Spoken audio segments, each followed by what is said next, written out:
Hello, welcome to Life Talk. It is Tuesday, October 24th, 2017, and I'm Mark Crutcher. And I'm Renee Hobbs. Thanks for joining us. We are finally back. We're finally back. It's been a while. In a spirit of explanation here, what happened to us last week, we didn't do either show either Tuesday or Thursday of last week because we had illness here in the office, and our technical person that's Sarah, that's operating everything here today, was out with the flu. She's still wearing a mask. She looks like she's about to hold up a 7-Eleven store. But she's trying to protect all of us. The rest of us from getting the flu that she had. But she did give it to my daughter, who happens to be her roommate. Yes. And she's still out of work, and she sounds awful. Yeah, she called today. She sounds really bad. She sounds a lot better today, though, than she did. Wow. So that'll tell you how bad it was. Yeah. But anyway, but we're back. Neither one of us are sick, and probably, if all goes well, we won't get sick. Although Renee's liable to. I'm not liable to. I missed one time here for what, 2 days, I think? Yeah. Something like that. I think you're out for 2 days. They'll have to answer for that. But so to the public eye, and from Wichita is our good buddy, Troy Newman. Your illnesses make me want to tell you guys that I broke my finger. Does that rise to the level of... I don't do it. Mm-hmm. I'm not particularly bragging. We dropped her shoe when we finally got her. Car, and they got up to him in South Carolina. And fortunately, this guy deserves to be behind bars forever. But with this... No, if you read Pendergraft's history, he should have been in the state penitentiary 20 years ago. Well, he like was. Carhart. He was in state pen for, what, a year or so? And then somehow or something, he was able to get out and get that conviction overturned. Yep. Yeah, I mean, that's just like Carhart. I mean, he's done some horrible, terrible things that has hospitalized, killed women, and his license was revoked, and now he's back into practice. And he hops from state to state, and he can do something horrible in one state, and he can hop to another state, and it's like he gets to tear off the page and start all over again. Yeah, he can start all over right. again. So, and speaking of LeRoy Carhart, the tangent in Germantown, Maryland, where he oped 7 years ago, was able to that building out from underneath him and close that abortion facility and get those people out of business. Unfortunately, Carhart is kind of branching out on his own, and he opened up an abortion mill in Bethesda, Maryland, which is real close to the D.C. Beltway. Now, we caught him. We knew where he was going. We knew we scheduled an abortion. Our undercover team is phenomenal. I can't say enough good things about our staff at Operation Rescue. But he actually scheduled an abortion before he had his facility license. Okay? He was ready to do it, but because we exposed it, he had to cancel that week. He did get a provisional medical license, or not medical license, but facility license to run a medical clinic, and he scheduled more abortions for this last Sunday, but he did not show up. There's a lot more to this story that will be coming out very shortly, but one thing we know about LeRoy Carhart, other than the fact that he kills women, we know he's killed Kristen Gilbert and Jennifer Morbelli and injured dozens and dozens more. One poor woman committed suicide after having a LeRoy Carhart abortion. This is the guy. This is the guy that the state of Nebraska told in a complaint or in a reprimand he can't fall asleep. He needs to stop falling asleep in the middle of abortions. You remember that one, Mark? Yep, I do. And I also remember that. And, we have all of these lefties out here who are pro-abortion, who are also hardcore animal rights people. And it appears that this guy had and he gets paid off on by the insurance company for him. Yeah, so I talked to one of the investigators on that. Of course, he names pro-lifers, that allegedly we went there. But I talked to one of the investigators, the Attorney General's office, that was there during that fire, and they said, this guy, LeRoy Carhart, is the sort of guy that leaves an open gas can with a rag laying to a fireplace. Slovenly, he's in debt up to his balls. He does very shoddy self-report. They have to report when an ambulance is called, when a woman dies, maimed. So organically from the eyewitness, unless they have a camera or a video camera, there's no way that we're going to be able to prove this. But thankfully, we've trained people enough to take pictures when an ambulance shows up, and we record that information. But I believe firmly that it's just a fraction just a fraction of the true numbers of women that are sent to the hospital rooms, ERs, and the morgues every single year from these chop shops. So like I said, Jeff Sessions, if he's going to really investigate the cartel, the drug cartel, and these mafia members, the corrupt organizations, you need to start with the abortion industry. And they claim it's safe, and they yell it out, and they wear T-shirts, and they state it's safer than your tonsils being removed, Right. and Yeah. It's just not so much. It's amazing. But the thing we need to keep remembering is that, again, they have to defend these people, because the thing that's killing the abortion industry today, right now, Troy and Renee, y'all have heard me say this before, the thing that's killing them is choice. That legitimate members of the medical community are choosing not to get involved with abortion. And so the only people they get are the people who either have a medical practice that they lose because of malpractice issues, or they're such bad doctors they can't get one to start with. And a lot of them, they're going to foreign countries and getting the washouts and the losers from those abortion here. A lot of these not American trained, or even, any other industrialized nation trained. They get trained at the biggest medical school on the Nile River or in Guatemala or somewhere, literally. But choice is killing the abortion industry. It's a beautiful irony here, because doctors, legitimate physicians, nurses, and so forth, anybody that's legitimate in the medical community does not go to work at an abortion clinic, period, end of story. So they have to defend these people, because this is all they can get. And the people that work there are ashamed of it, and they Right. don't want anybody to know where they work or Right. what they do. Right. They hopscotch around it. Well, We once picketed an abortionist house in San Diego, and he told us that he was a brain surgeon.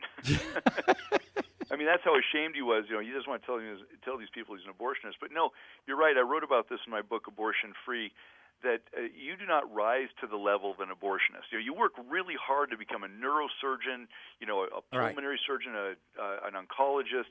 But when you sink to your lowest level in the community, in the medical community, you can't do anything else in medicine. What do?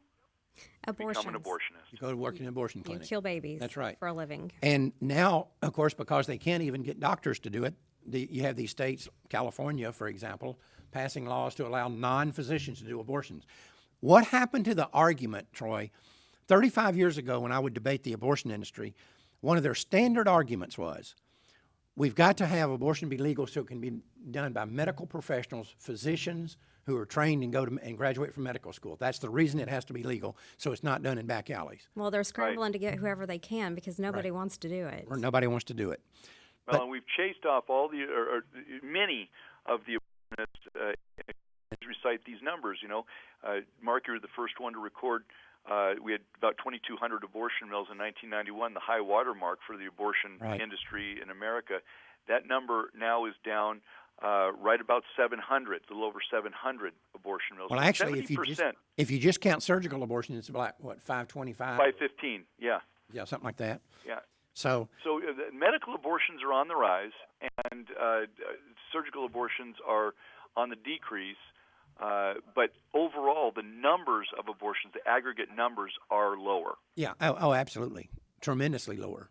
But let me, I'll let you go here in a minute, Troy. But I want to make a point here. I'll make a prediction. Right now, if you were to confront the National Abortion Federation or NARAL or Planned Parenthood or anybody, and let's just use Carhart and Pendergraph as examples, but it could apply across the board, but let's just use these two as an example.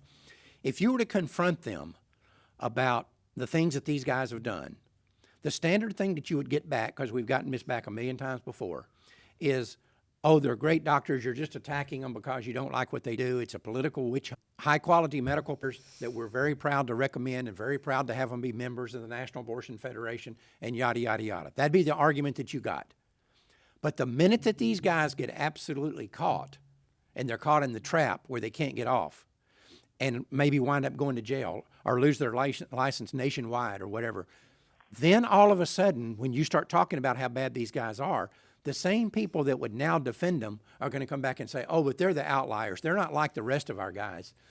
They never were good doctors. They're this, that, and the other. Yeah. And you can't use them as an example of all abortionists because they're the bad apple in the bunch. Right. That will be their standard deal. And you wait when Carhart finally goes down for the last time and Pendergraft finally goes down for the last time. That's what their argument will be. And I have seen this. Well, I mean, it's just like Finkel. Finkel, I was going to fix to bring that up. Yeah. Gosnell, same thing. Gosnell's Yeah. the same deal. Right. But Brian Finkel, we knew for years that he was constantly raping his patients while he had them under anesthesia, or sometimes when he didn't have, because he knew they couldn't say anything. They couldn't tell people where they were. Mm-hmm. So he was constantly raping his patients. We were bringing this up. The pro-aborts were attacking us, saying, "Oh, you're just going after this noble guy, and he's a champion of women's rights." And that's what they were calling him in Arizona, was a champion of women's rights. Well, finally, some of his own employees started turning on Coming him. out, yeah. And when he got indicted for having raped one of his patients, 106 more women came forward That's right. and said that he had raped them or sexually abused them or sexually assaulted them. And he actually went to prison. He's in the state penitentiary right now in Arizona. And I get letters from him. I'll let you read them. What, the upside down cockroach or roadkill or whatever. Right, that's his name in prison is He's Roadkill. lost it. He's losing His his what? Huh? What's his name in prison? Roadkill. And he sends me these letters all the time. He's still innocent. Oh yeah, he's still innocent. He didn't do My anything. favorite story about was up on appeal, and his cellmate sent a letter to the appellate board, and they said, "Listen, I'm a guy that belongs in here. I've done my crimes and et cetera. So I just want to let you know I know a thing or two. Do not let this man out." Right. I remember that. This is cellmate. That's crazy. Whatever you do not let this man out. We read that letter that he sent on back when it happened. But yeah, he said, look, there's a lot of guys probably let out, and it wouldn't call you do. Don't. It's frightening. He's a danger. But now he's losing his touch with the reality. He's kind of losing it. But anyway, it was so funny because he was this, and I used to have arguments with the woman that was the leader of NOW in Arizona over this guy, and she would defend him to the hilt. Where's she at now? I don't know, and I don't even remember her name. I've got it written down somewhere. But anyway, she always used to tell me that he was just this champion for women, and they loved him to death, and Dr. Finkel this and Dr. Finkel that.